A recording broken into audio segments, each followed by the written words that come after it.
Primera a los Corintios capítulo 2, del 6 al 16. Esto dice la palabra de Dios. Sin embargo, hablamos sabiduría entre los que han alcanzado madurez. Y sabiduría no de este siglo, ni de los príncipes de este siglo, que perecen. Mas hablamos sabiduría de Dios en misterio, la sabiduría oculta, la cual Dios predestinó antes de los siglos para nuestra gloria, la que ninguno de los príncipes de este siglo conoció. Porque si la hubieran conocido, nunca habrían crucificado al Señor de gloria. Antes bien, como está escrito, cosas que ojo no vio, ni oído oyó, ni han subido en corazón de hombre, son las que Dios ha preparado para los que le aman.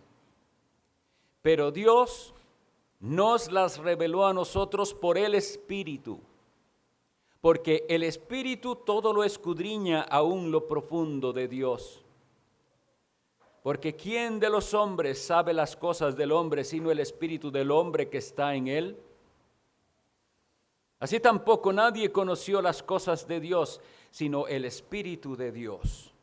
Y nosotros no hemos recibido el espíritu del mundo, sino el Espíritu que proviene de Dios, para que sepamos lo que Dios nos ha concedido. Lo cual también hablamos, no con palabras enseñadas por sabiduría humana, sino con las que enseña el Espíritu, acomodando lo espiritual a lo espiritual. Pero el hombre natural no percibe las cosas que son del Espíritu de Dios, porque para él son locura y no las puede entender, porque se han de discernir espiritualmente. En cambio, el espiritual juzga todas las cosas, pero él no es juzgado de nadie. Porque ¿quién conoció la mente del Señor? ¿Quién le instruirá? Mas nosotros tenemos la mente de Cristo. Esta es la palabra de Dios. Hermanos, en un pasaje como este, que es extenso, realmente podemos tener bastantes predicaciones, pero muchos de los temas tratados en este fragmento han sido tratados con detenimiento por nuestros ancianos en otras ocasiones. De manera que les anuncio que no vamos a tener una exposición detallada versículo a versículo de todas las doctrinas que vienen aquí. Sin embargo, vamos a meditar en lo central que para mí está muy bien definido en el título que pone la versión que usamos de la Biblia, la revelación por el Espíritu de Dios. Y ese va a ser el título de este sermón. El versículo 6, en el idioma original, no empieza por la palabra, sin embargo, hablamos. Considero interesante el hecho de que en griego el versículo empieza por la palabra sabiduría. De manera que es como si tuviéramos más bien algo como esto: sabiduría hablamos, sin embargo, queriéndose dar un énfasis a la palabra sabiduría. Habíamos visto que no es la sabiduría del mundo, que no es lo que a la gente le parece lógico e interesante, pero es una sabiduría diferente de la cual ya hemos hablado de manera suficiente, pero volveremos a ella. ¿Quién es en sí mismo esa sabiduría de Dios? Jesucristo mismo. Jesucristo, poder de Dios y sabiduría de Dios. Y habíamos visto en otra ocasión que Él ha sido hecho para nosotros sabiduría, justificación, santificación y redención. Sabiduría, el conocimiento correcto de quién es Dios. Este Dios que únicamente puede ser conocido por la persona de su Hijo, nuestro Señor Jesucristo. Sabiduría hablamos. Vean que Él está hablando en plural. ¿Hablamos quiénes? Bueno, pudiéramos pensar tal vez Pablo, Apolos, yo, porque él está desarrollando un tema de un problema que hay en Corinto, de ciertas divisiones, de ciertos grupos y facciones que se están dando por preferencias. Y él puede entonces que esté diciendo, nosotros, los 3, los 4, los que existan ahí, predicadores, realmente coincidimos y hablamos sabiduría, no la de este mundo. Pero también todo creyente que tenga ese conocimiento salvador de Dios por medio de Jesucristo, será alguien capacitado para hablar la sabiduría de Dios. Sabiduría hablamos. Y entonces, iniciemos por preguntarnos a nosotros mismos, ¿habla usted sabiduría? Usted puede decir, ¿sabiduría hablo?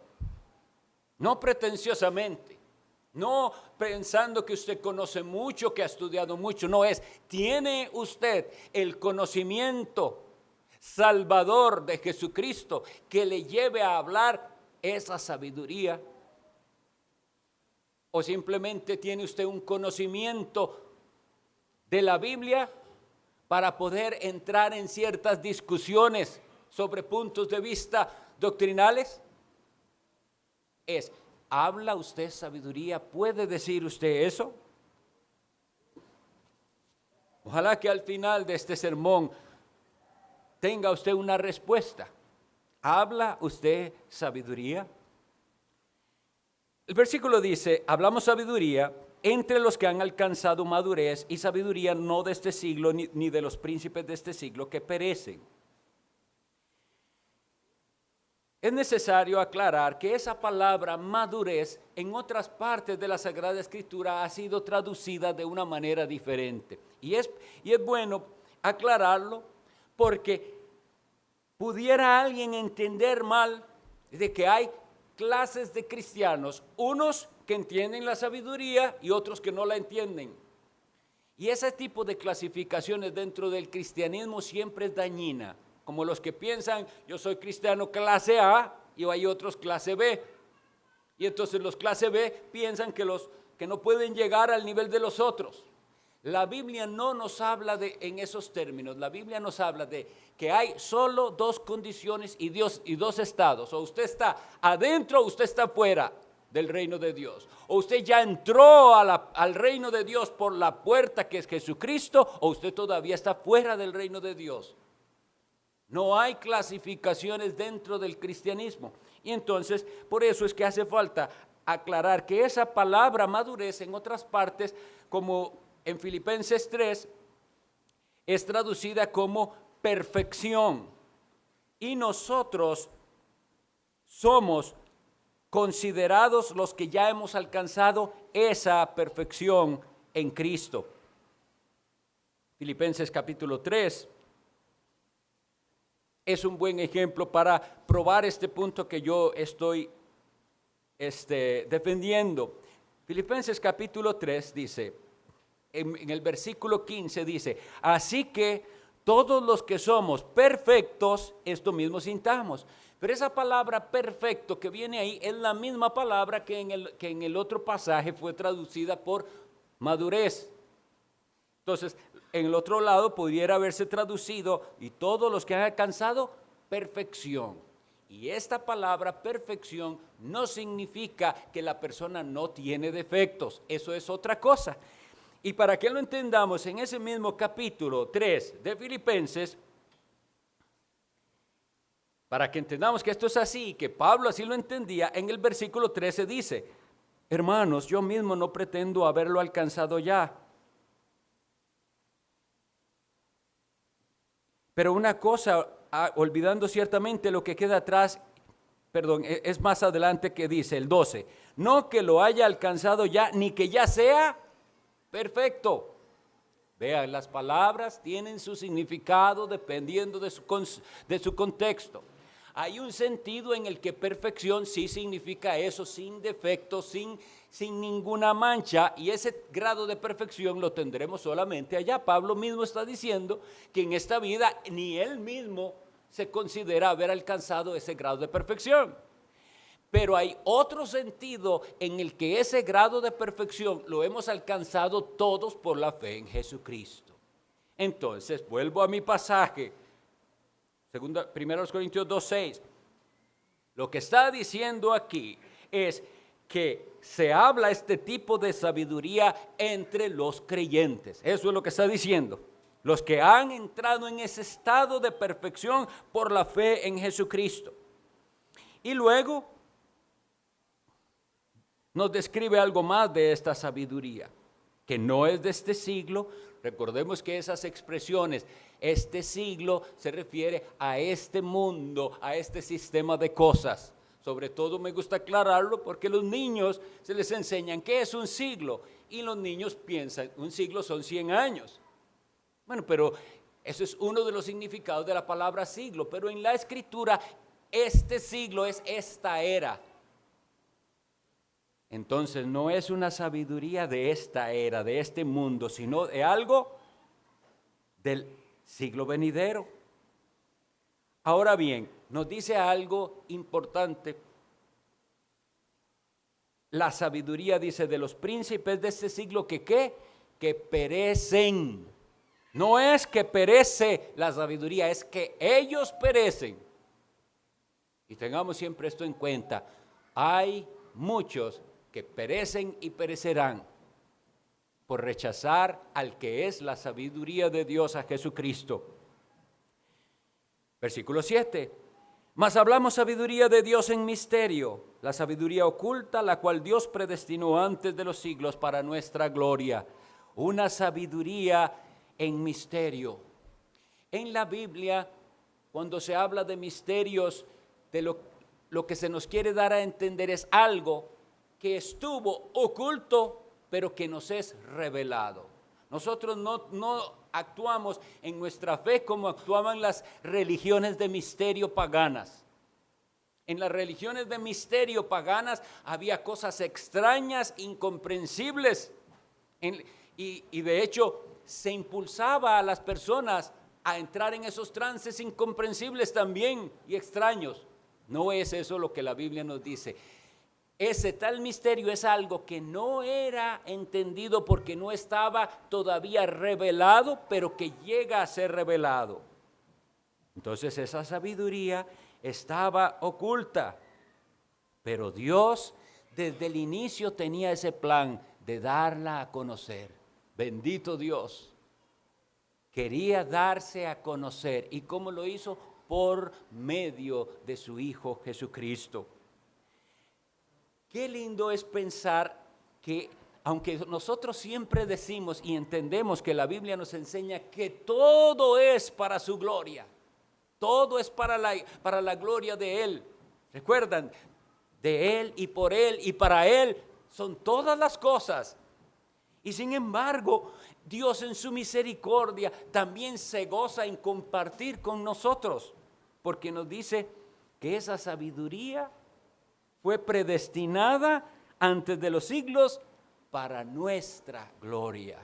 Ahora, para nuestra gloria no significa para que nosotros podamos enorgullecernos de eso, sino para que nosotros podamos disfrutar de la gloria de Dios, para que nosotros podamos ser participantes, como dice el apóstol Pedro, de la naturaleza divina. Para que podamos entonces estar cerca de aquel Dios que nos creó. Dios lo predestinó así para nuestra gloria. Y si nosotros entendemos esto y cumplimos el propósito por el cual fuimos creados, que es su gloria, nosotros mismos podremos gloriarnos, como también hace algunas semanas estuvimos viendo un versículo que decía que todo era de Dios y provenía de Dios y todo era en Él, en Cristo todo. ¿Por qué? Para que el que se gloríese en el Señor. El Señor preparó esta maravilla para que nosotros nos gloriemos en su Hijo Jesucristo, que es nuestro Señor. El siguiente versículo dice: la que ninguno de los príncipes de este siglo conoció, porque si la hubieran conocido, nunca hubieran crucificado al Señor de gloria. Entendemos aquí que no se está refiriendo únicamente a los romanos o a los principales de los sacerdotes judíos que estuvieron involucrados directamente en la crucifixión de nuestro Señor. Entendemos que ellos representan verdaderamente lo que hubiera hecho cualquier gobierno impío. No pudieron, no eran capaces de entender a quién tuvieron ahí en un juicio. ¿Recuerdan a Pilato? ¿Recuerdan su trato para con Jesús? ¿Qué ceguera de aquel hombre? Sabe que tiene a un hombre inocente. Y en su conversación, Jesucristo le dice: yo para esto he venido, para dar testimonio de la verdad. ¿Cómo responde Pilato? ¿Qué es la verdad? Qué triste. Tuvo a la verdad enfrente y no pudo reconocer que él era la verdad. Porque a sus discípulos sí le dijo: yo soy el camino y la verdad y la vida. Los príncipes de este siglo, es cuestión de leamos una y otra vez los evangelios, la pasión y muerte de nuestro Señor Jesucristo. Y Pilato le dice: ¿a mí no me hablas? Porque Jesucristo no respondía solo lo que él quería responder y era necesario. ¿A mí no me hablas? ¿No sabes que tengo poder para soltarte? ¿Qué le responde Jesucristo? Ninguna autoridad tendrías si no te fuese dada de arriba. Por tanto, el que a ti me entregó, mayor pecado tiene. ¿Qué ceguera tuvo a la verdad y a la sabiduría ahí enfrente y no pudo reconocerlo? Y lo mismo sucede hoy en día.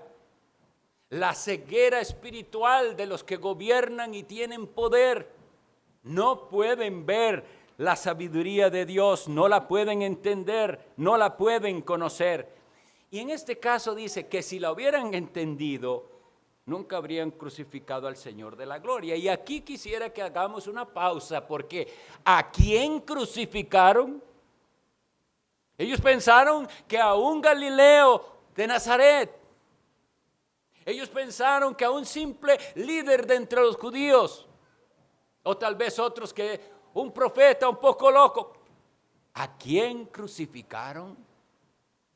Al Señor de la gloria. En Hechos capítulo 3, el versículo 15, el apóstol Pedro, cuando está en el pórtico de Salomón, en su sermón ahí les dice también: ¿a quién mataron? ¿A quién mataron ustedes por mano de los romanos? Hechos capítulo 3, versículo 15, y matasteis al autor de la vida. ¿A quién crucificaron? Al Señor de gloria, al autor de la vida. Ahora, esa expresión Señor de gloria es muy particular. Vayamos al Salmo 24. En el Salmo 24 se usa una expresión muy similar que básicamente es equivalente, porque si entendemos lo que significa Señor. ¿Entendemos lo que significa Señor? Porque es que nosotros en español decimos Señor para cualquier cosa. Nosotros tenemos una palabra que significa muchas cosas. Cualquiera de nosotros nos dicen Señor, pero no es así en la Sagrada Escritura. ¿Quién es el Señor? Señor significa amo y dueño. Versículo 7 del Salmo 24. Alzad, oh puertas, vuestras cabezas, y alzaos vosotras, puertas eternas, y entrará, ¿quién? El Rey de Gloria. ¿Quién es este Rey de Gloria? Jehová, el fuerte y valiente, Jehová el poderoso en batalla. Alzad, oh puertas, vuestras cabezas, y alzaos vosotras, puertas eternas, y entrará el Rey de Gloria. ¿Quién es este Rey de Gloria? Jehová de los ejércitos. Él es el Rey de Gloria. ¿A quién crucificaron? Porque si la hubieran conocido, dice 1 Corintios 8, si la hubieran conocido, no habrían crucificado al Señor de la gloria. Ahora entendemos que Jehová no es solo el Padre, que Jehová no es solo el Hijo, que Jehová no es solo el Espíritu Santo. Y el que fue crucificado no fue el Padre ni el Espíritu Santo, pero fue el Hijo eterno, que también es Jehová. Acabamos de leer en el Salmo 24 la respuesta a esta pregunta. ¿Quién es este Rey de Gloria? Jehová, Él es el Rey de Gloria. Y aquí nos está diciendo que si los príncipes de este mundo hubieran conocido la sabiduría de Dios, nunca hubieran crucificado al Señor de Gloria, al que Pedro llama el autor de la vida. Y eso fue, por más impresionante que nos parezca y difícil de entender, eso fue lo que sucedió allí. Y eso era algo difícil de entender y no revelado antes. No era revelado antes. Tan es así que dice el apóstol Pedro en su carta que los profetas de la antigüedad tenían el Espíritu de Cristo y ellos profetizaban sobre las glorias venideras, pero que ellos mismos, los profetas del Antiguo Testamento, no entendían a veces lo mismo que ellos estaban profetizando, sino que ellos indagaban en qué tiempo y en qué persona se iba a cumplir aquellas cosas. Ustedes y yo somos privilegiados porque tenemos el misterio revelado en la persona de Jesucristo. Pero también les voy a decir algo. Somos doblemente responsables ante Dios, que se ha revelado, que se ha manifestado, que ha hablado por el Hijo, según dice Hebreos capítulo 1.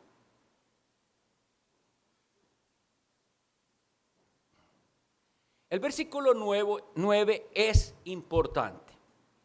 Antes bien, como está escrito, cosas que ojo no vio, ni oído yo, ni han subido en corazón de hombre, son las que Dios ha preparado para los que le aman. Hermanos y amigos, aprendamos a tener respeto a la Sagrada Escritura.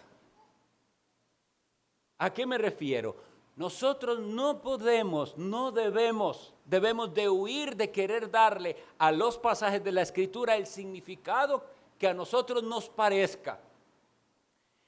Este versículo muchas veces se ha tomado para hablar del futuro, del reino de Dios en el futuro, del cielo. Y si usted quiere hablar de las bellezas del futuro, habrá otros pasajes. Claro, Pedro dice, nosotros esperamos según sus promesas, cielos nuevos y tierra nueva donde mora la justicia. Amén, gloria a Dios. Y ese pasaje está hablando de eso. Y hay otros pasajes que hablan del glorioso reinado futuro. Pero hermanos, este versículo que tanto se toma para eso, no está hablando de eso. Estamos hablando de la sabiduría de Dios, de algo oculto que ya nos fue revelado. Y la manera de entenderlo es entonces ¿qué está citando el apóstol Pablo aquí? Porque él dice, antes bien, como está escrito. Eso nos ayuda muchísimo. ¿Qué significa como está escrito? Algún profeta lo dijo. Ahora bien, hay una particularidad aquí. No está citado textualmente. Está citado una parte de Isaías 64:4 al cual vamos a oír ahorita. Pero él, capacitado por el Espíritu Santo, añade algo del sentido que debemos darle a ese versículo, que dice: cosas que ojo no vio, ni oído yo, ni han subido en corazón de hombre, son las que Dios ha preparado para los que le aman.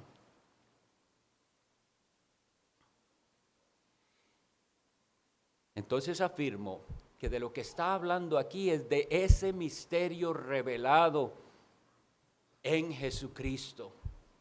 Vamos por favor a Isaías 64:4 a ver qué es lo que el profeta dijo, porque el apóstol Pablo está diciendo como está escrito. Isaías 64:4.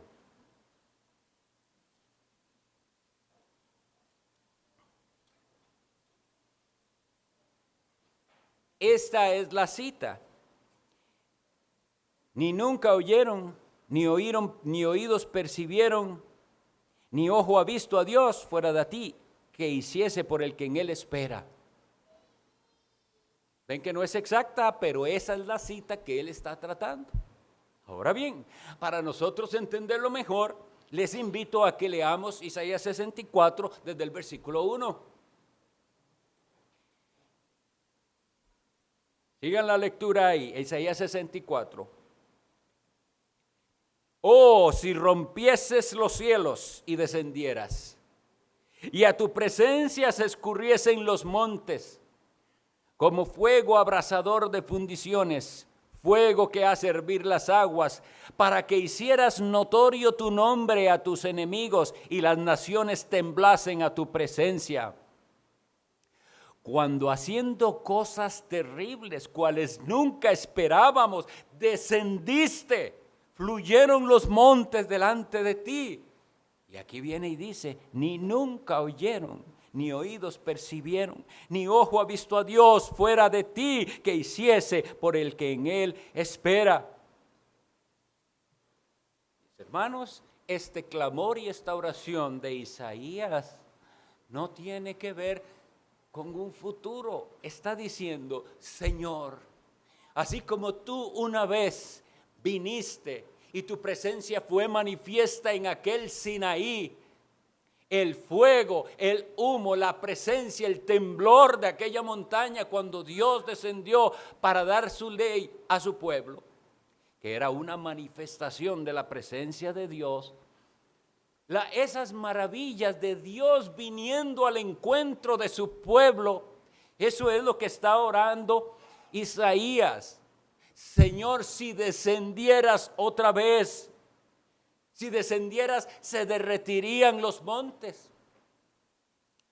Entonces, creo yo que ahora va a tener más sentido para nosotros entender que de lo que estamos hablando es de este misterio.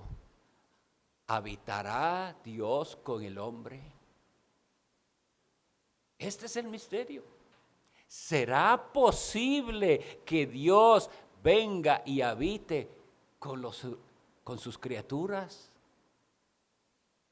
Esa fue la pregunta de Salomón también cuando hicieron aquel templo majestuoso y que la presencia de Dios fue manifiesta en aquella nube de humo que llenó el templo, que ni siquiera podían los sacerdotes ministrar porque la gloria de Jehová se había presentado. Dios descendió, Dios vino al encuentro de los hombres. Y si el mismo Salomón se lo cuestionaba, ¿será esto posible que Dios habite? De esto es de lo que estamos hablando. Este es el misterio. ¿Será posible tal cosa? Y mis estimados, fue posible y se cumplió en el propósito de Dios. La luz vino al mundo. En la persona de Jesucristo, Dios vino y caminó en medio de nosotros. Esa es la maravilla, cosa que no se podían ellos imaginar, porque ellos se lo imaginaban como había pasado antiguamente. A ellos les parecía que esa venida tenía que ser así. Solo se la imaginaban en aquel poder y en aquella gloria visible que derretía los montes. Pero en esta ocasión el Hijo de Dios vino, Dios caminó entre nosotros y sí hizo esto, nada más que de una manera espiritual. Claro que se derritieron los montes, todo ante la presencia del Hijo de Dios. El camino fue allanado por Juan el Bautista. Y se abrió la puerta de la salvación y Dios vino a nosotros. Cosas que ojo no vio ni oído oyó, eso no se esperaba. Ellos no pensaban que eso podía ser, pues vino el Hijo de Dios y anduvo en medio de nosotros.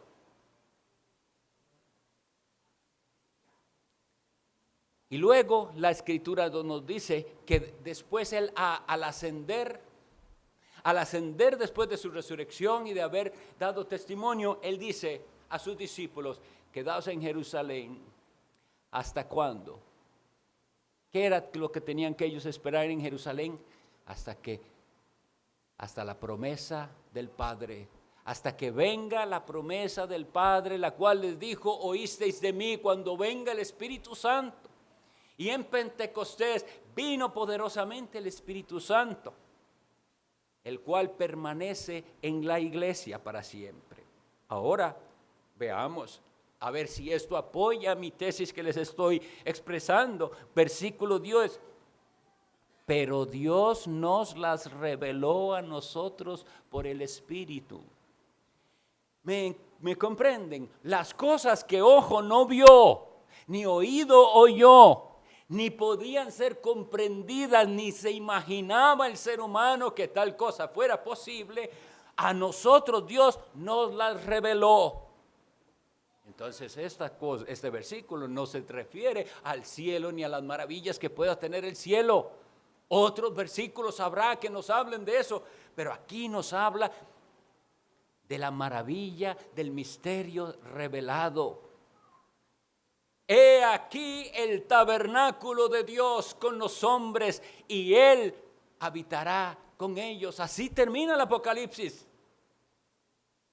Dios viniendo a habitar con su pueblo, y ellos serán mi pueblo y yo seré su Dios. Y eso se cumple en la persona de Jesucristo y en el ministerio de la iglesia. Estamos viendo esto que ojo no vio, ni oído oyó, ni ha subido en corazón del hombre. ¿Qué es lo que significa esto?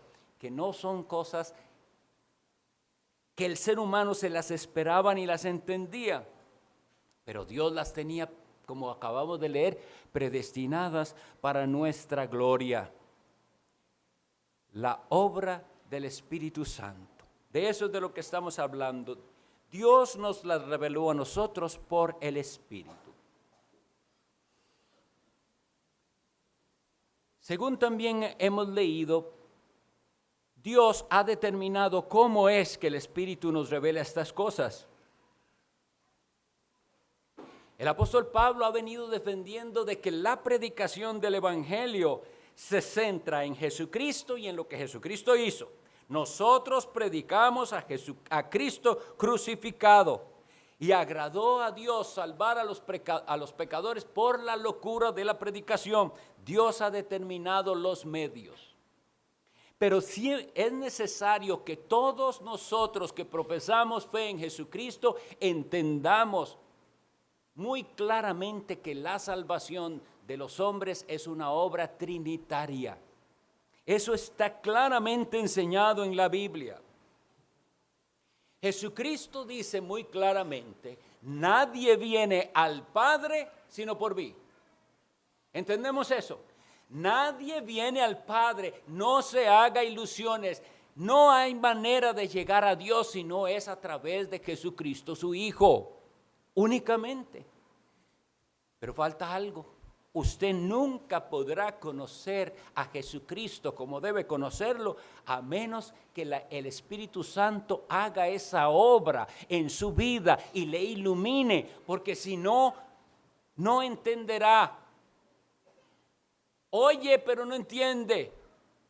ve pero no percibe las cosas. Quisiera poner algunas ilustraciones, pero vamos a adelantarnos un poquito para que veamos cómo lo explica él, porque él viene a explicar lo que ha dicho. Dice, porque ¿quién de los hombres sabe las cosas del hombre, sino el espíritu del hombre que está en él? Así también nadie conoció las cosas de Dios, sino el espíritu de Dios. Entonces lo que está diciendo es, esto es algo espiritual, solamente el Espíritu Santo lo puede dar a entender. Y nosotros no hemos recibido el espíritu del mundo, sino el espíritu que proviene de Dios, para que sepamos lo que Dios nos ha concedido. Lo cual también hablamos no con palabras enseñadas de sabiduría humana, sino con las que enseña el Espíritu, acomodando lo espiritual a lo espiritual. Y aquí es donde viene la explicación bien clara. Oigan, pero el hombre natural no percibe las cosas que son del Espíritu de Dios, porque para él son locura y no las puede entender porque se han de discernir espiritualmente. ¿Cómo le explicaríamos a un ciego el color rojo, el azul, el amarillo, los tonos de los colores? ¿Cómo haríamos cuando él vive en una completa oscuridad? El ciego no puede entender los colores. ¿Cómo le explicaríamos a un sordo la música, las notas musicales, la belleza de las sinfonías? Eso es lo que está diciendo él aquí. Hay un estado que es natural para la raza humana ahora, en el cual hay una incapacidad completa.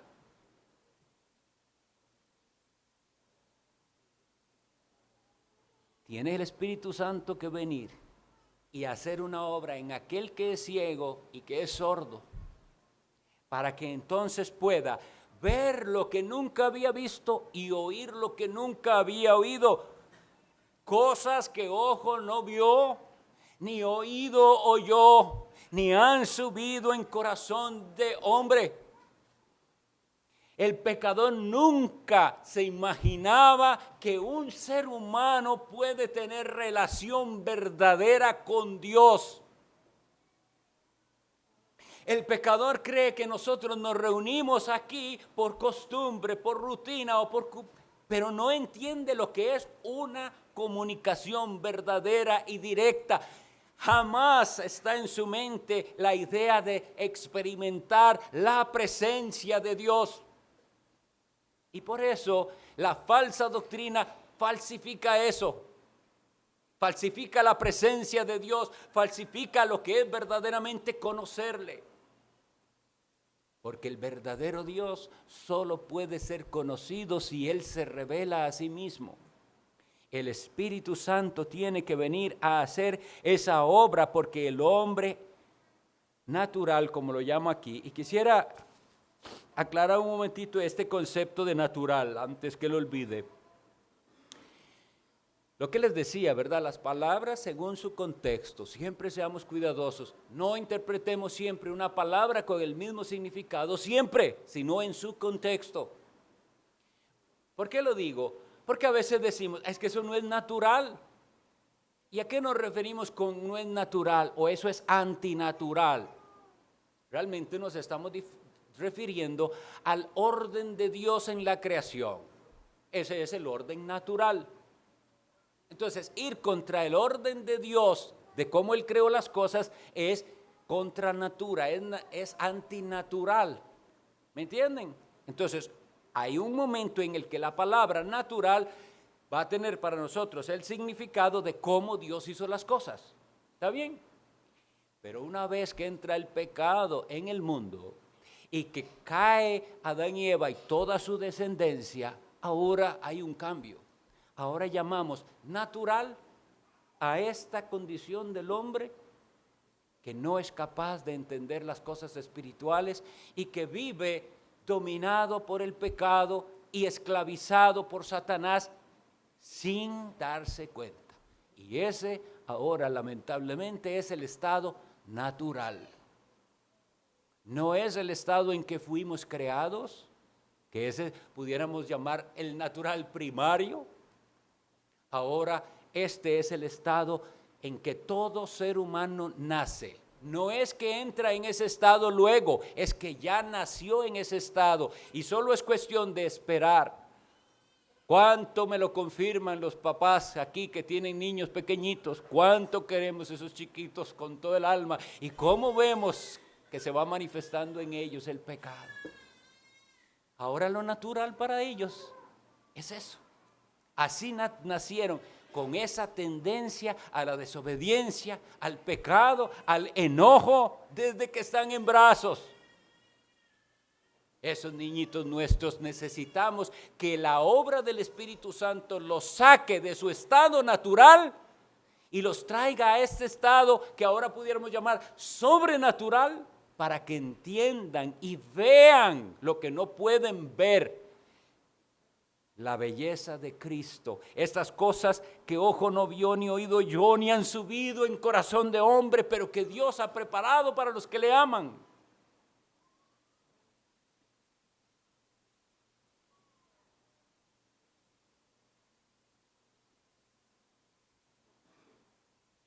El argumento del apóstol Pablo es entonces que el Espíritu Santo es el único que puede hacer esto. El Espíritu Santo. ¿Y cómo lo hace el Espíritu Santo? Por el medio que Él ha autorizado. No podemos, no hay forma alternativa de hacerlo. Es el método de Dios.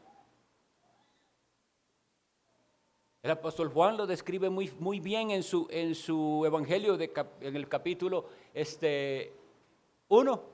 Cuando dice que los nacidos de Dios, ¿cómo son esos? ¿Quiénes son esos? Los que son hijos de Dios.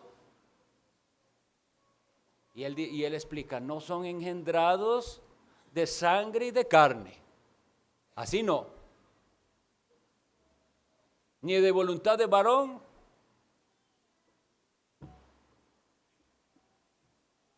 Entonces, y quisiera tal vez citarlo específicamente porque en ese momento, pero está en Juan 1, capítulo 1, versículo 13, dice, los cuales no son engendrados de sangre, ni de voluntad de carne, ni de voluntad de varón. Ahí están tres alternativas que el ser humano pudiera querer dar. ¿Cómo es que alguien nace espiritualmente? Algunos piensan que va en la sangre, que sus padres son cristianos y van a engendrar cristianos. Pero aquí dice, no son engendrados de sangre, ni de voluntad de carne, ni de voluntad de varón. Es decir, por más que yo anhele convertirlo a usted en un hijo de Dios, no tengo ese poder. Y aún más difícil, aunque usted quiera y usted diga, yo voy a ser mi hijo de Dios, le tengo esta triste noticia, usted por usted mismo no puede, ni de voluntad de carne, ni de voluntad de varón. Pero ahí no dice cómo, sino cómo es que son engendrados de Dios. ¿Cómo lo hace Dios? Por su Santo Espíritu, a través de su palabra, a través de la predicación de la verdad que nos hace libres. Así es como el ciego llega a ver y el sordo llega a oír las cosas que ojo no vio, ni oído yo, ni habían subido en el corazón del hombre, pero ahora las puede entenderlas y verlas en Jesucristo. Voy a adelantarme un poquito para ir terminando. El versículo 16 dice, porque ¿quién conoció la mente del Señor? ¿Quién le instruirá? Mas nosotros tenemos la mente de Cristo. Qué versículo más maravilloso. Primero entendamos lo que esto no significa. No significa que nosotros tenemos esa mente con infinita capacidad que Cristo tiene, porque no es así. No es así. Pero ¿cómo es la mente de Cristo? ¿Cómo fue la mente de Cristo en este mundo? Una mente orientada hacia Dios siempre, sumisa a su voluntad, con prioridades espirituales como las prioridades del Señor. Ahora bien, usted dice ser cristiano, usted dice ser hijo de Dios. Entonces tiene que ser cierto en usted que usted tiene la mente de Cristo. ¿Cómo lo va a evaluar? ¿Cómo está su mente orientada? ¿Está orientada hacia las cosas de este mundo? ¿Hacia el materialismo?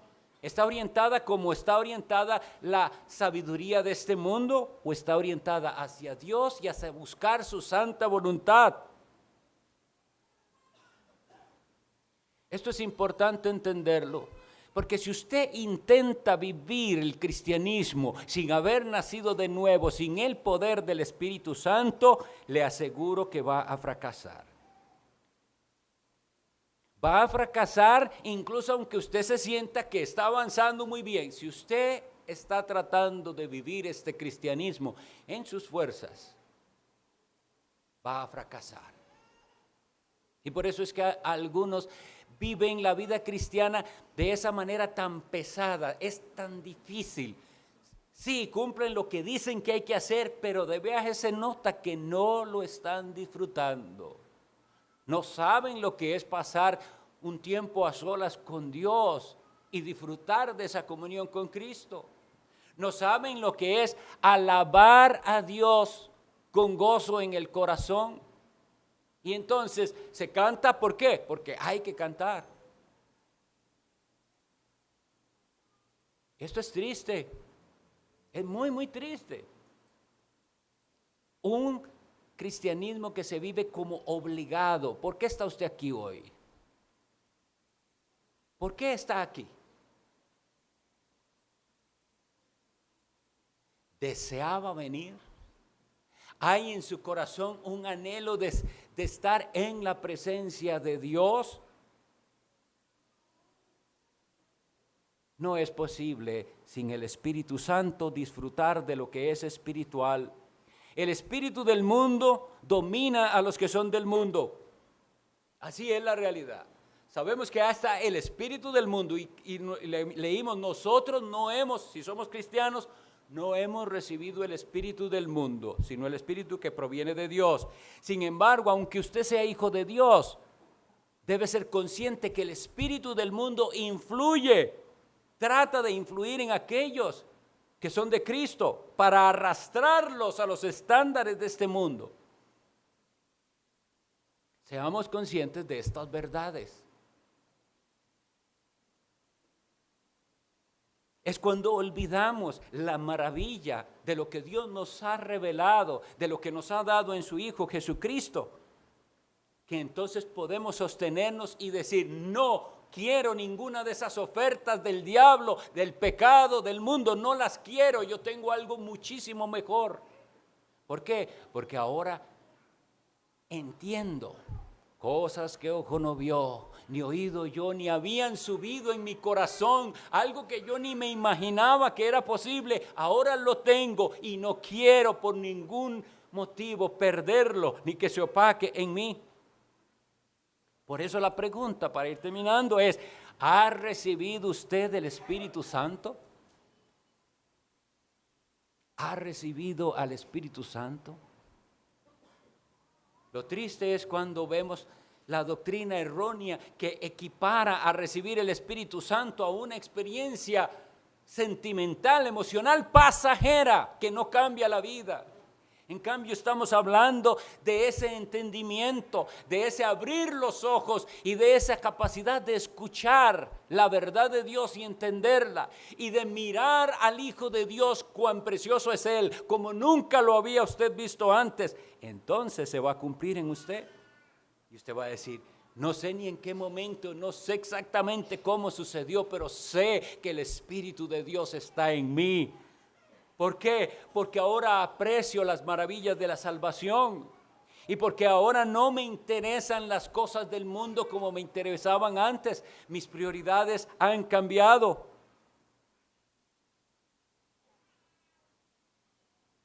Vean ese versículo con el que voy a terminar, el versículo 12. Nosotros no hemos recibido el espíritu del mundo, sino el espíritu que proviene de Dios. ¿Para qué? Mis estimados, ¿para qué es que lo recibimos? Para que sepamos lo que Dios nos ha concedido. Ahí es donde está el secreto. Usted no entendía lo que Dios nos ha concedido sin el poder del Espíritu Santo. No lo podía entender. Siempre tenemos en nuestra mente una religión de obras. De esto se hace y esto no se hace. Pero no, es mucho más. Ahora con el Espíritu Santo sé lo que Dios me ha concedido y cosas que yo ni me imaginaba ver, ni escuchar, ni habían subido en mi corazón. Ahora las entiendo a Cristo. Poder de Dios y sabiduría de Dios.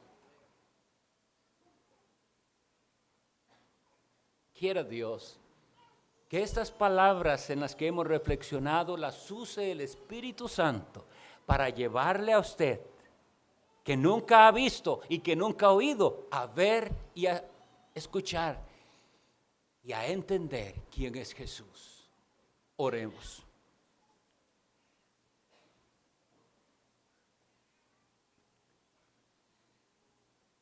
Te alabamos, Padre, Señor del cielo y de la tierra, porque tú escondiste estas cosas de los que piensan ser sabios y entendidos y las revelaste a tu pueblo. Ayúdanos a apreciar lo que tú nos has dado en tu Hijo Jesús. Ayúdanos a profundizar más en las maravillas de la salvación que tú en Cristo nos has dado. Rogamos por los que haya aquí en medio de nosotros que no han recibido al Espíritu Santo, que hoy sea ese glorioso día en el que ellos puedan ver a Cristo para nunca más apartarse de Él. Bendícenos, Señor, y gracias por ser misericordioso. En el nombre de Jesucristo pedimos esto. Amén.